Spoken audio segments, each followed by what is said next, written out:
All right, good morning, everyone. It is Sunday morning and it's early. It's not even 7 o'clock yet.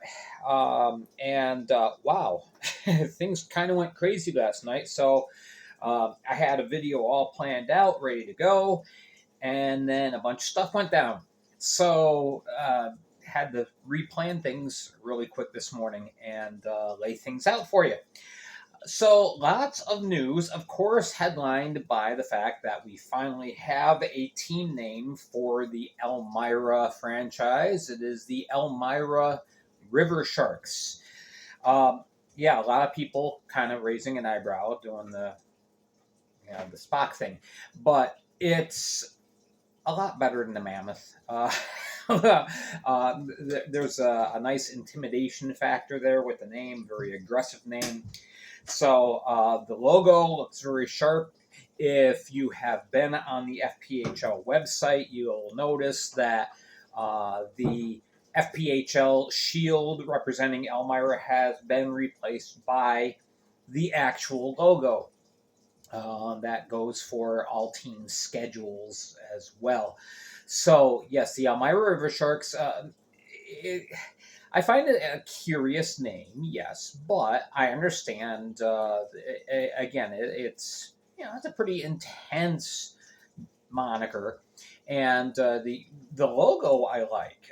It's very sharp. Now, there's a couple of different logos I've seen on Elmira's Facebook pages. One is more kind of a bright orange, and the other one is more red. I think the red looks a lot sharper, quite honestly, offset by the couple different shades of gray. So uniforms are going to be revealed this next week, and from what I've heard from people on the inside, they look pretty sharp. So be watching for that. And now that we have a name, the team can go move forward and be more aggressive with marketing and ticket sales and getting themselves out there. So that's a good thing to have resolved. All right, where resolution is not a factor right now is Carolina. This was one of those developments that happened yesterday, a little later, and seems like there's a bit of an exodus coming out of Carolina, which is very odd considering the successful year they had this past year. Nonetheless, um, league MVP and leading scorer Gus Ford is no longer with the Thunderbirds. He has signed with a team in France, Neuilly sur Marne. I probably butchered that really bad. But anyway, the Bisons is the name of the team. It's in the French second tier league, and he is going to be playing there. So that's a lot of offense lost by the Thunderbirds, and good on Gus. I'm sure this is a good move in his career. And Meanwhile, Carolina's got to find some more scoring someplace. So the other incident that was announced is that Brett Wiseman has left. He's gone as play-by-play voice and the media relations VP from the team. So Carolina is going to be looking for a new media relations guy. And this was quite surprising to me.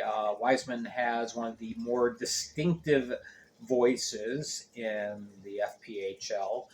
I would often kind of joke back and forth with him about him smoking less cigarettes before going on air and stuff like that.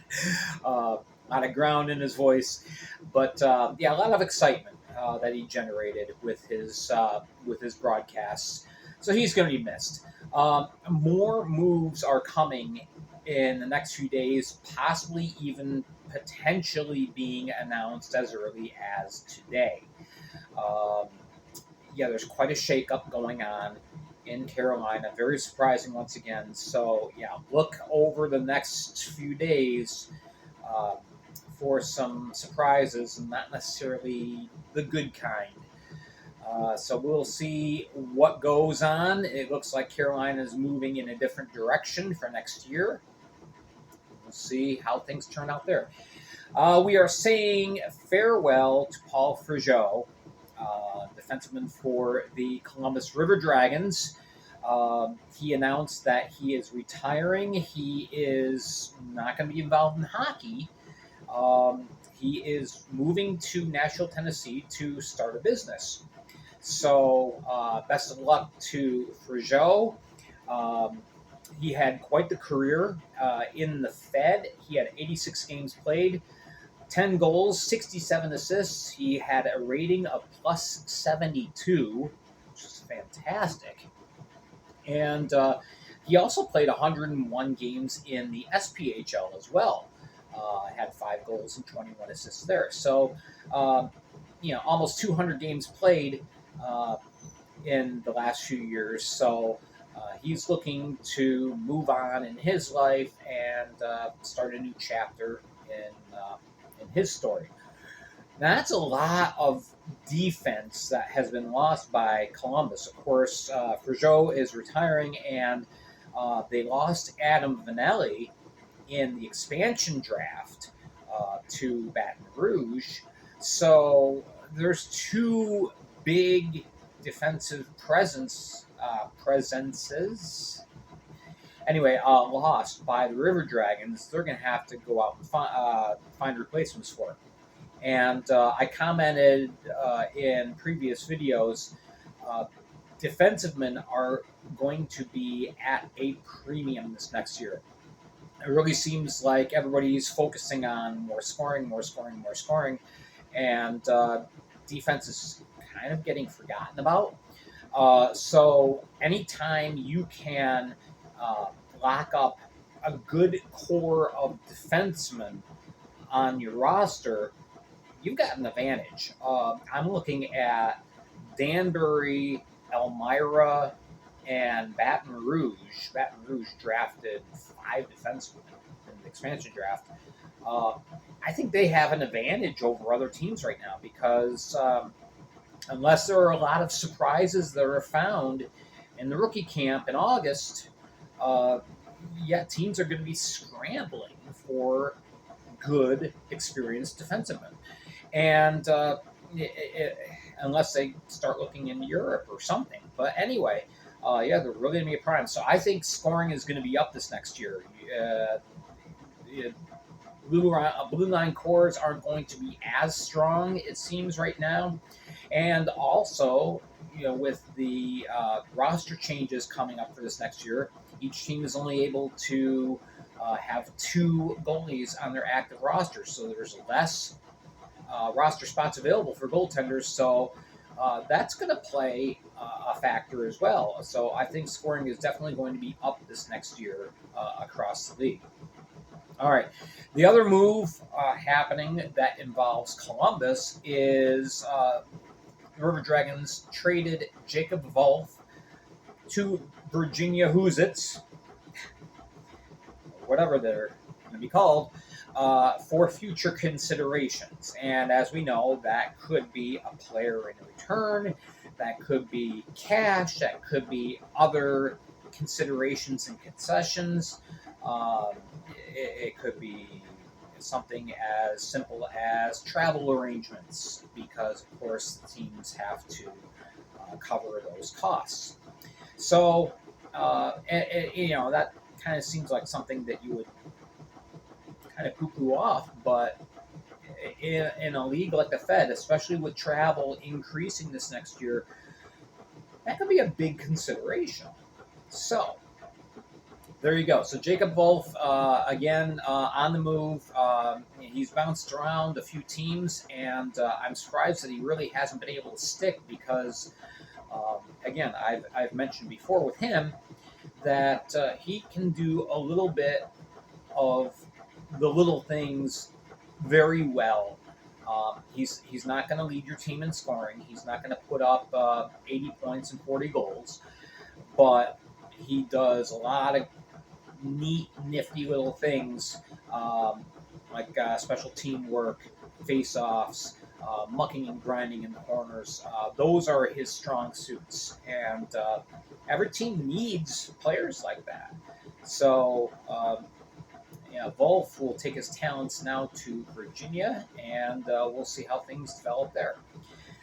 All right, speaking of Virginia, Virginia made another addition of sorts, I guess you could say. Paul Contreras, who has been working at the forefront of hockey operations in Baton Rouge, has left the Baton Rouge whatevers and is now going to be working with the Virginia Hoosiers. So it's a little troubling. There's been a lot of instability in Baton Rouge in the front office, and that's concerning. I mean, you got a team that was announced last October, first month of the season, as the exhibition games were announced to be played in Baton Rouge. Baton Rouge said, "Yeah, we're going to have a hockey team in 23-24." All right, great. You still don't have a name. You don't have a staff. There's been rumors of a coach, but that rumor was passed along 3 weeks ago, and we still don't have an announcement. So I tend to think that that rumor was a bunch of hooey. So you don't have much stability going on there, and that's very concerning. The name the team contest ended on May 1st. Here we are in July, and we still don't have a name, and no means of selling tickets, and it's a little concerning. So we'll have to keep a close eye on what exactly is going on in the land of the Red Sticks. All right, so the last thing, nice little presentation made by the Binghamton Black Bears. They put up a Q&A video, just a 6-minute long video. It's very brief, very good. With it was the media director Brooks Hill talking with owner Andres Johansson, answering a couple questions about what's going to be going on this next year, how his perspective is on how things are going in Binghamton. And he did make a little bit of an announcement saying that new uniforms are coming for the team this next year. Excuse me. Now, I don't know how, quite honestly, you could improve on the home black jerseys. I think it's one of the best looking jerseys. It's in the Fed. Maybe not as good as Columbus's, but because Columbus's uniforms are top notch. But I